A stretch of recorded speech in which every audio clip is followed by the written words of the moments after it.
Hello aspirant, welcome you all to Karmaveer ICS. आज हम लोग मॉडर्न हिस्ट्री का लेक्चर नंबर 21 करने जा रहे हैं, जो कि बेस्ड है development of education in modern India. उम्मीद करती हूँ कि आपको सारे प्रीवियस लेक्चर्स काफ़ी अच्छे लग रहे होंगे और आप सारे क्वेश्चंस को अच्छे से अटेम्प्ट कर रहे होंगे और इस लेक्चर को भी आप अच्छे से इंजॉय करेंगे और अटेम्प्ट करने की कोशिश करेंगे। चलते हैं अपने पहले क्वेश्चन की तरफ। Question number 1, Where was the first Madrasa set up by British in India? Bharat में अंग्रेजों द्वारा पहला मदरसा कहाँ स्थापित किया गया था? आपके ऑप्शन हैं A Madras, B Bombay, C Aligarh, D Calcutta. तो पहले क्वेश्चन का आंसर हो जाएगा option D Calcutta. Next question, question number 2, the Asiatic Society of Bengal was founded by. Asiatic Society of Bengal की स्थापना किसके द्वारा की गई थी? आपके ऑप्शन हैं A sir William Jones, B Wilkins, C Max Muller, D James Prinsep. तो दूसरे क्वेश्चन का आंसर हो जाएगा option A sir William Jones. Next question, question number 3, who founded first Sanskrit महाविद्यालय एट वाराणसी। वाराणसी में प्रथम संस्कृत महाविद्यालय की स्थापना किसने की? आपके ऑप्शन हैं A Jonathan Duncan, B Warren Hasting, C Lauren Macaulay, D Bankim Chandra. इसका आंसर हो जाएगा option A Jonathan Duncan. Next question, question number 4, Wellesley established the Fort William College at Calcutta because. Wellesley ने कलकत्ता में फोर्ट विलियम कॉलेज की स्थापना क्यों की? आपके ऑप्शंस हैं A he was asked by the board of director at London to do so. उन्हें London में निदेशक मंडल द्वारा ऐसा करने को कहा गया था। B he wanted to revive interest in oriental learning in India.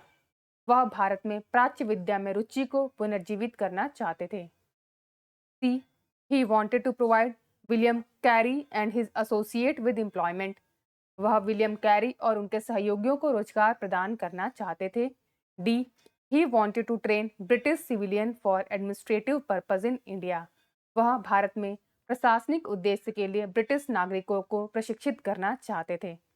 चौथे क्वेश्चन का आंसर हो जाएगा option D he wanted to train British civilian for administrative purpose in India. D is the right answer. Next question, question number 5, with reference to the Fort William College, Calcutta, which of the statement is are correct?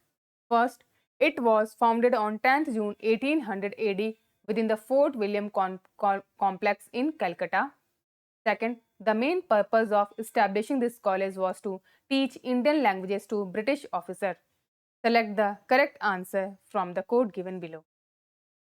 Fort William college Calcutta के संदर्भ में इनमें से कौन सा कथन सही है? पहला, इसकी स्थापना 10 जून 1800 ईस्वी को कलकत्ता में फोर्ट विलियम कॉम्प्लेक्स के भीतर की गई थी। दूसरा, इस कॉलेज की स्थापना का मुख्य उद्देश्य ब्रिटिश अधिकारियों को भारतीय भाषाएं सिखाना था। नीचे दिए गए कोड का उपयोग करके सही उत्तर का चुनाव करना है। जो पहला स्टेटमेंट कह रहा है कि इट वॉज फाउंडेड 10 जून 1800, तो ये गलत स्टेटमेंट, क्योंकि 10 जुलाई 1800 को हुआ था। तो पहला स्टेटमेंट तो गलत हो जा रहा है, ठीक है।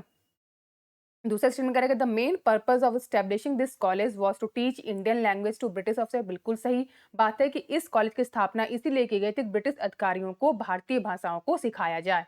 तो इसका आंसर क्या हो जाएगा? Only 2 is the right answer, B option, only 2।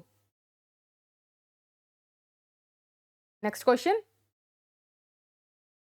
Question number 6, with reference to educational institution during colonial rule in India, consider the following pairs। एक तरफ आपको इंस्टीट्यूशन दिया गया है, दूसरी तरफ founder. Sanskrit college at Banaras, second Calcutta Madrasa, third Fort William college. दूसरी तरफ फाउंडर में कौन है? William Jones, Warren Hasting, Arthur Wellesley. तो आपको which of the given above is are correct, इसमें से आपको बताना है कौन सा पेयर इसमें सही है, ठीक है।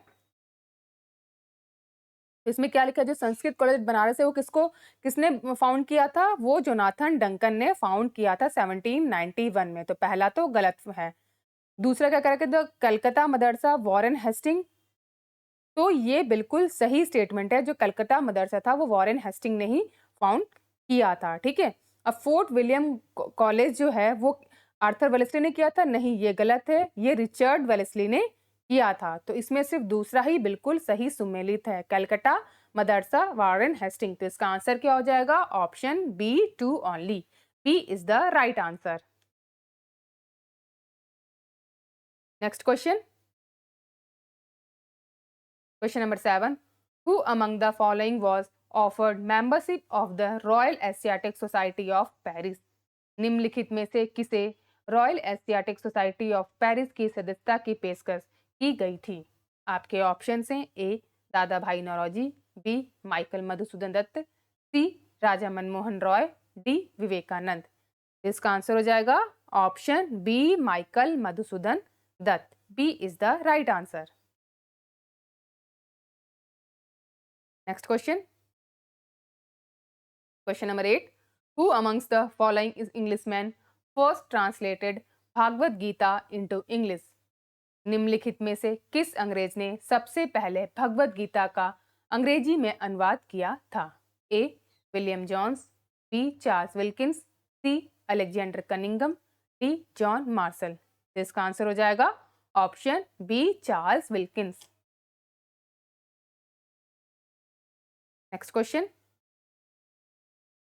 Question number 9. Who among the following was the first to translate Kalidasa famous work Shakuntala into English? निम्नलिखित में से कौन कालिदास की प्रसिद्ध कृति शकुंतला का अंग्रेजी में अनुवाद करने वाला पहला व्यक्ति था? A Charles Wilkins, B Henry Colebrooke, C Johann Wolfgang von Goethe, D sir William Jones. इसका आंसर हो जाएगा option D sir William Jones. Next question, question number 10. The main reason for the British government to spread modern education in India during the pre-independence period was? स्वतंत्रता पूर्व काल में British सरकार द्वारा भारत में आधुनिक शिक्षा का प्रसार करने का मुख्य कारण क्या था?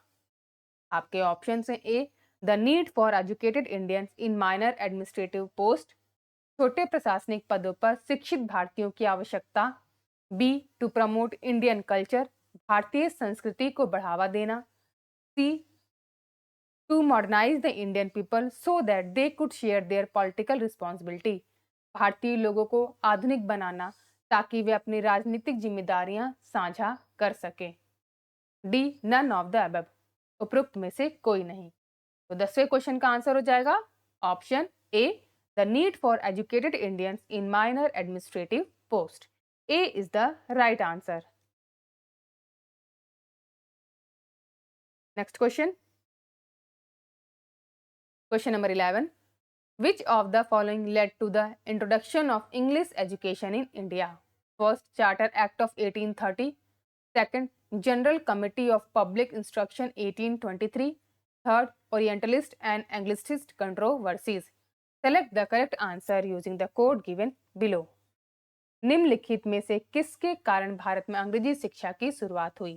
पहला, 1813 का चार्टर अधिनियम, दूसरा सार्वजनिक निर्देश की सामान्य समिति 1823, तीसरा प्राच्यवादी और आंग्लवादी विवाद। तो नीचे दिए गए कोड का सही उपयोग करके इसका आंसर देना है। तो इन किन की वजह से इंग्लिश एजुकेशन स्टार्ट हुआ था? सबसे पहले चार्टर एक्ट की वजह से भी हुआ था, फिर general committee of public instructions 1823 इसके थ्रू भी इंग्लिश एजुकेशन स्टार्ट हुआ था, और ओरिएंटलिस्ट एंग्लिसिस्ट की जो कंट्रोवर्सी हुई थी इसके थ्रू भी इंग्लिश एजुकेशन को स्टार्ट किया गया था। तो ये तीनों के तीनों ही ऑप्शन इसमें सही होंगे। तो इसका आंसर हो जाएगा D 1, 2 and 3। D is the right answer. Next question, question number 12. Which act of British government granted rupees 1 lakh for education in India for the first time? British सरकार के किस अधिनियम के तहत भारत में पहली बार शिक्षा के लिए 1 लाख रुपए का प्रावधान किया गया? A Woods dispatch 1854, B charter act 1830, C charter act 1853, D Indian council act 1892। तो 12वें क्वेश्चन का आंसर हो जाएगा option B charter act 1813। Next question number 13। Charles Wood dispatch was related with which of the following. Charles Wood का dispatch निम्नलिखित में से किससे संबंधित था? A education, B trade, C administrative reform, D military reform. 13th question का answer हो जाएगा option A education. Next question number 14। Regarding Wood's dispatch which of the following statement are true? First, grant in aid system was introduced. Second, establishment of universities was recommended. Third, English as a medium of instruction at all level of education was recommended. Select the correct answer using the code given below. Wood dispatch के संबंध में निम्नलिखित में से कौन सा कथन सत्य है? पहला, सहायता अनुदान प्रणाली शुरू की गई। दूसरा, विश्वविद्यालयों की स्थापना की सिफारिश की गई। तीसरा, शिक्षा के सभी स्तरों पर शिक्षा के माध्यम के रूप में अंग्रेजों की सिफारिश की गई। तो नीचे दिए गए कोड का उपयोग करके आपको सही उत्तर का चुनाव करना है। 14th क्वेश्चन का आंसर क्या हो जाएगा? देखिए, जो पहला स्टेटमेंट कह रहा है grant in aid system was introduce, तो बिल्कुल सही है कि अनुदान प्रणाली की शुरुआत की गई थी। दूसरा क्या कह रहा है कि establishment of universities was recommended, ये भी बिल्कुल सही स्टेटमेंट है। लेकिन ये इसमें गलत है कि मीडियम का जो इंस्ट्रक्शन होगा वो इंग्लिश होगा, ऑल लेवल ऑफ एजुकेशन, ये गलत है। तो पहला और दूसरा स्टेटमेंट इसमें बिल्कुल सही है। आंसर क्या हो जाएगा? Option A 1 and 2 only. A is the right answer. Next question. Question number 15. In the Hunter Commission report, special emphasis was laid on the development of. Hunter commission की रिपोर्ट में किसके विकास पर विशेष जोर दिया गया था? A girls education, B higher education, C primary education, D technical education. तो 15वें क्वेश्चन का आंसर हो जाएगा ऑप्शन सी प्राइमरी एजुकेशन या प्राथमिक शिक्षा। Next question number 16। Who have appointed first Indian Education Commission and in which year? प्रथम भारतीय शिक्षा आयोग की नियुक्ति किसने और किस वर्ष की? A Lord Ripon 1882, B Lord William Wedderburn in 1885, C Lord Curzon in 1905, D Lord Lytton in 1880।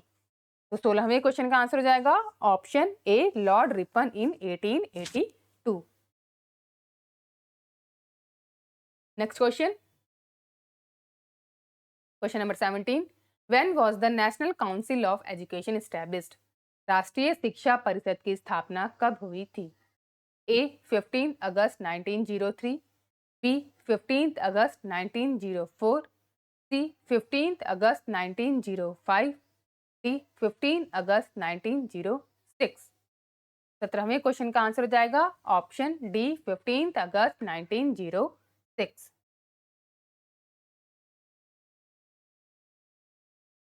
Next question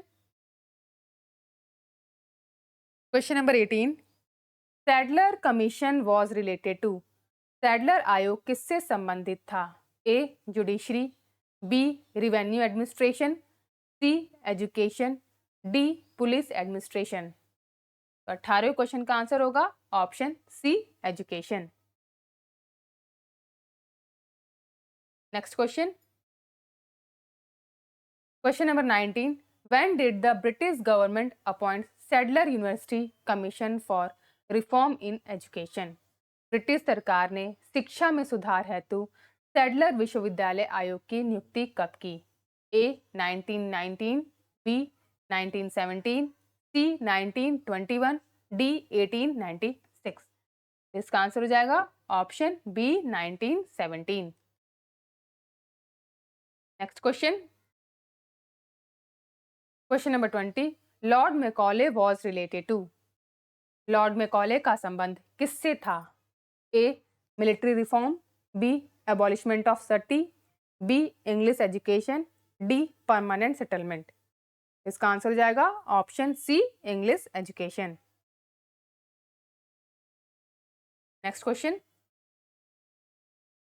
question number 21। During India's colonial period the theory of downward filtration was related to. Bharat के औपनिवेशिक काल के दौरान अधोमुखी निस्पंदन का सिद्धांत किससे संबंधित था?